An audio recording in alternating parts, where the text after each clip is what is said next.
Cliff, it's a term being used to describe the latest hunger crisis because tomorrow, 47 million Americans who are barely getting by on food stamps every month will go over it, and there is nothing that anyone can do about it. The automatic cuts of the 15% will mean 24 fewer meals a month for a family of 3. So, what happens when those already struggling on food stamps face even more uncertainty? They're forced to turn to other resources. My colleague Chris Hayes recently visited a food pantry in Queens, New York, and heard firsthand just how dire the situation is about to become.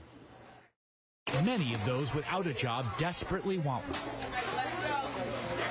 Elizabeth Ferreira is a single mother with a master's degree. I need food stamps and I need a food pantry in order to survive and, feed my 3 children, because it's really hard to get a job out there. Even though I have all the qualifications, they still don't hire people.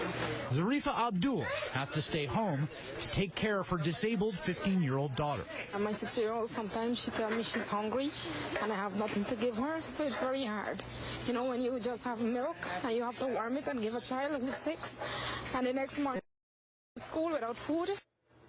Joining me now is Congresswoman Barbara Lee, a Democrat from California. Congresswoman, it's great to have you here, and you've been very honest and forthright about your own past, having survived on food stamps, and you know exactly what these people are feeling and going through. So what do you say to Republican colleagues who seem to have fallen on deaf ears when it comes to these million of Americans, which a good number of them happen to be children and the working poor? What do you say to them tomorrow?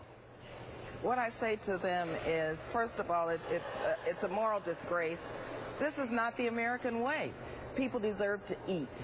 Many people go through challenges in their lives.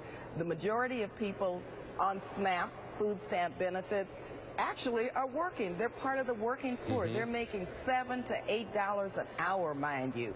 And so until we create jobs, real jobs, and pass some of the president's jobs bills and create workforce training opportunities for people, people need that bridge over troubled waters. And so I say to them, this is not the American way, and they need to get with it, because there are people in their districts, in rural, urban, and suburban communities who are going to feel such desperate pain tomorrow. So yesterday it was when lawmakers, both sides of the aisle, Congresswoman, met to hamper out the long-delayed farm bill. As you know, the House bill, which passed last month, that calls for a $39 billion cut to the food stamp program. But it reinstates the work requirement. It could force 4 million recipients off the program next year. So the Senate bill, by contrast, will call for less drastic cuts. And many are saying that the fact that lawmakers got together, that's a good sign. But how worried should those who rely on food stamps be, and where they stand as a marginalized, maybe underrepresented society in Washington, D.C. for our elected leaders? Well, I'm very worried.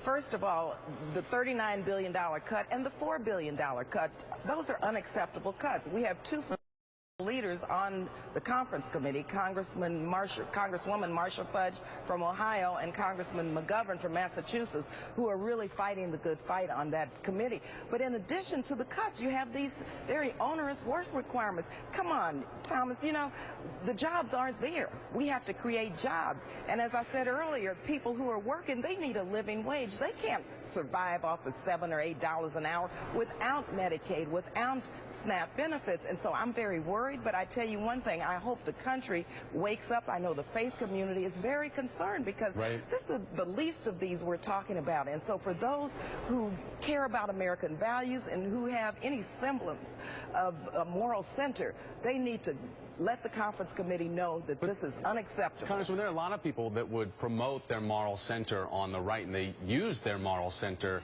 to promote themselves, but then they use the same lines of saying that these people are takers, not makers, and discount them in that fashion. Right. But that's just not true. I know that for a fact. When you look also at the economic benefits of SNAP, for every dollar spent on SNAP benefits, we're getting back $1.70 in economic growth.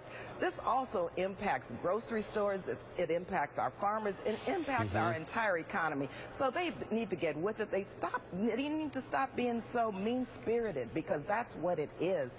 And they're demonizing low-income people, they're demonizing demonizing women, when in fact they should be trying to work to find opportunities to fund workforce training, education, and to create jobs so that everyone can live the American dream. Americans deserve that. Congresswoman Barbara Lee of California, great to have you on today. Thank you for your time.